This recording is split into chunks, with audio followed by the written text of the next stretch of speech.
नहीं बोलते। क्या आपका वोट सुरक्षित है? क्यों चुनाव आयोग पर गंभीर सवाल उठ रहे हैं? लेकिन जब मतदाता सूची से लाखों नाम गायब हों या बूथ पर फर्जी वोट डाले जाएं तो जनता को उस लोकतंत्र से भरोसा उठ जाता है। और यही भरोसा लोकतंत्र की असली ताकत होती है।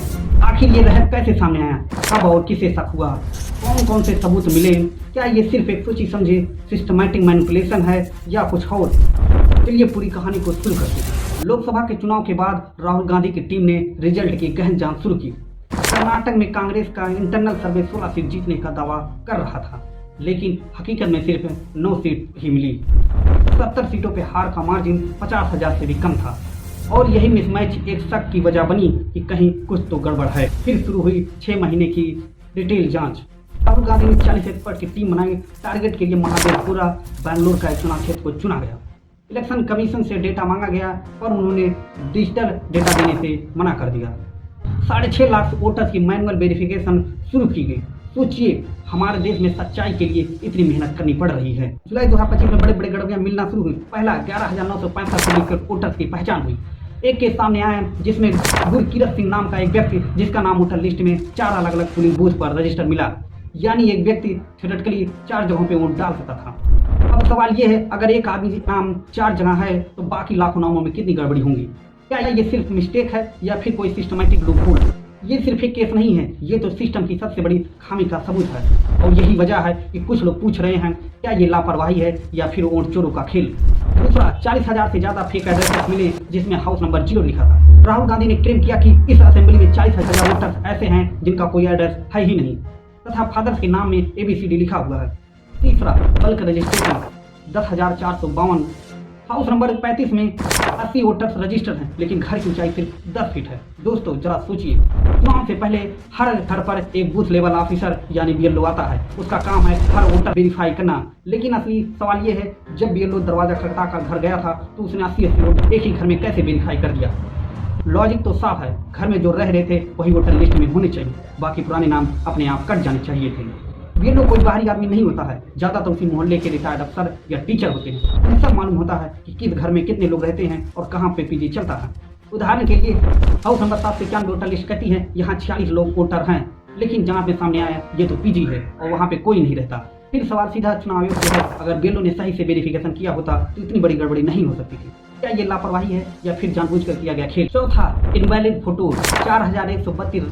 राहुल की टीम ने खुलासा किया कि सिर्फ एक ही क्षेत्र में 4,132 इनवैलिड फोटोज पाए गए। ये एरर है या सिस्टमैटिक मैनिपुलेशन? जब BLO घर घर वेरीफाई करने जाता है तो इतनी भारी मात्रा में इनवैलिड फोटो कैसे अप्रूव्ड हो गई? क्या ग्राउंड वेरिफिकेशन हुआ ही नहीं या जानबूझकर आंख मूंद ली? इनवैलिड फोटो का मतलब वो फोटो होते हैं जो इतने छोटे होते हैं कि आप उनको देखकर सही से नहीं बता सकते जो फोटो में है वही असली वोटर भी है, जहाँ नकली वोट पड़ सकता है। ये सवाल है लोकतंत्र की क्रेडिबिलिटी का। क्या वोटर लिस्ट इतनी कमजोर है कि हजारों इनवैलिड फोटो के साथ भी चुनाव हो सकता है? तो असली चोर कौन है, सिस्टम की लापरवाही या फिर वोट चोरों का वेल प्लान खेल?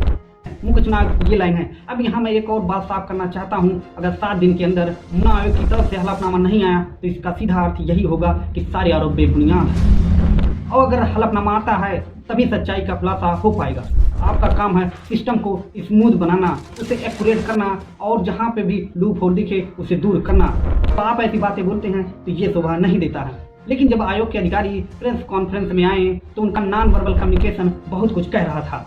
सिगमंड फ्रॉयड ने कहा था कि माउथ स्लिप या फिर चेहरे का ऐसा एक्सप्रेशन कोई रैंडम घटना नहीं होती है, ये इंसान के अनकॉन्शियस माइंड का हिस्सा होती है। ज्ञानेश कुमार के चेहरे पर जो गुस्सा और बेचैनी झलक रही थी उससे यही समझ आता है कि जैसे उनकी चोरी पकड़ी जा चुकी है। इलेक्शन कमीशन हमारे लोकतंत्र का सबसे अहम स्तंभ है, लेकिन आज इसकी क्रेडिबिलिटी पर सवाल उठ रहे हैं। इलेक्शन कमीशन पर डुप्लीकेट एंट्री, गलत फोटो, मृतक का नाम और लाखों डिलीशन जैसे आरोप लग रहे हैं। इससे उनकी क्रेडिबिलिटी और ट्रांसपेरेंसी पर सवाल खड़े हो गए। मुख्य सवाल यही है, क्या CCI को सीधे सामने आकर जवाब देना चाहिए या फिर विपक्ष नैरेटिव सेट कर रहा है? CCI कहता है वोट चोरी जैसे गंभीर आरोप बिना ठोस लिखित शपथ पत्र के स्वीकार नहीं है। 1 पर्सन 1 वोट सिद्धांत मजबूत है।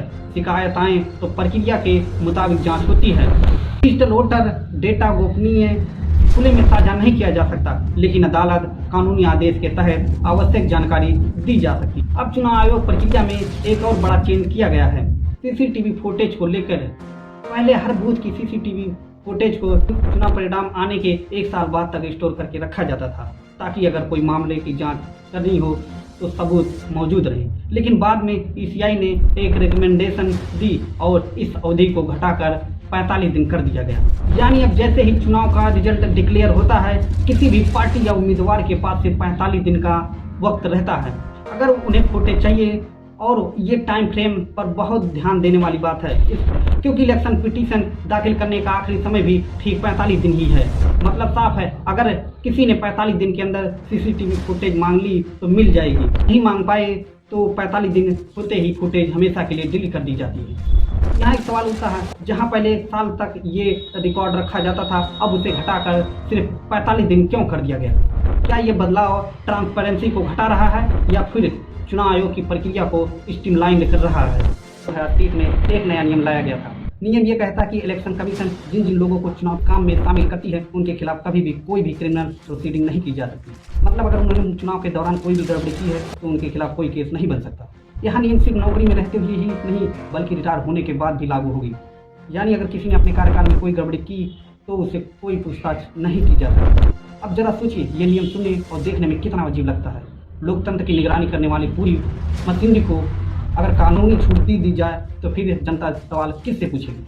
2024 लोकसभा और 2025 की विधानसभा चुनाव से जुड़ी शिकायतों का डेटा विशेषज्ञ इनमें एनालाइज कर रहे हैं, ताकि पैटर्न पकड़े जा सकें और सुधार लगातार चलते रहें। अपना नाम और पोलिंग बूथ ऑनलाइन चेक करें। गलती दिखे, नाम, पता, फोटो, उम्र तो तुरंत करेक्शन के लिए ऑनलाइन आवेदन करें। पता अगर बदला है तो नए पते पर री रजिस्ट्रेशन करें, पुराने वाले से नाम हटवाएं। यही डुप्लीकेशन को रोकता है। घर पड़ोस में बुजुर्गों और नए वोटर्स की मदद करें। यही असली वोटर अवेयरनेस है। सिस्टम बेहतर हो रहा है, लेकिन इसे हमारी ज़रूरत है। जितने लोग अपनी एंट्री सही रखेंगे, उतनी पारदर्शिता मजबूत होगी। आरोप बड़े हैं और भावनाएं भी। ईसीआई का रुख साफ है, जो भी कहो प्रमाण के साथ कहो। ईसीआई की प्रेस कॉन्फ्रेंस को सुनकर ऐसा लग रहा है जैसे वो जनता के सवालों का जवाब देने नहीं, बल्कि अपोज करने आए। और जो जवाब उन्होंने दिए वो भी काफ़ी अजीब लगे। सोचिए, सीसीटीवी कैमरे आखिर क्यों लगाए जाते हैं? ताकि अगर भविष्य में कोई गड़बड़ी या शक सामने आए तो हम रिकॉर्ड देकर सच्चाई बार बार वेरीफाई कर सकें। सीसीटीवी का भी मकसद ही ट्रांसपेरेंसी और ट्रस्ट है। तो सवाल ये उठता है कि फिर इसे लगवाने का फायदा ही क्या है? क्या ये जनता के भरोसे को मजबूत करेगा या कमजोर? बिहार में चल रहे एसआईआर स्पेशल इंटेंसिव रिवीजन पर सुप्रीम कोर्ट के ताजा आदेशों से वोटर राइट पर बड़ा असर पड़ेगा।